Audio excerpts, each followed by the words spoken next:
Picture Day. In 1887, Mrs. Hunt sent the mummy case to a well-known photographer on Baker Street. The man was not an amateur and had been a professional photographer for some time. He also wasn't known to be an eccentric or mentally unhinged. Within a week, the photographer called upon Mrs. Hunt in great excitement. He guaranteed her that no one else had touched his negative or the photograph, and that he had handled it with the greatest care.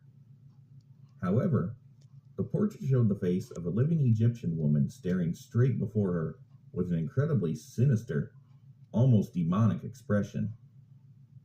Soon afterwards, the photographer died suddenly and mysteriously. The man died of an illness no physician could diagnose, but he had gone insane right before that, babbling about his photo subject. He claimed the priestess somehow gotten into his head. The porter who handled the mummy case also died around this time. The man who was hired to translate the hieroglyphs on the coffin committed suicide. This is too much death to ignore, no matter how skeptic you were, and the timing of it was very alarming. The mummy goes to the museum.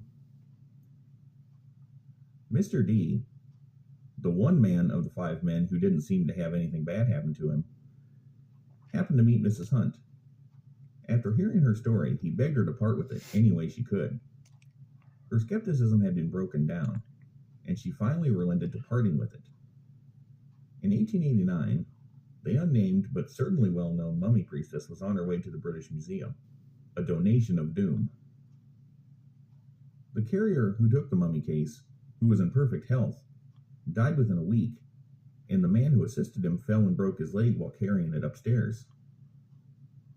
If that was all that had happened at the museum, you could probably still maintain your disbelief about the curse. However, this mummy was not to be ignored, and she was going to make her presence known. Her true name was unknown, and she was never given a proper name. The British Museum simply catalogued her by the number 22542. Once the princess priestess was installed in the Egyptian room, strange activity became a usual occurrence. The museum's night watchman frequently heard frantic hammering and sobbing from inside the coffin. Very odd, since there was nothing in it. Other exhibits were tossed around at night. One watchman died on duty. Janitors refused to go near the mummy case. Many stories surrounding the ominous mummy case were spread by the museum staff and visitors all over England.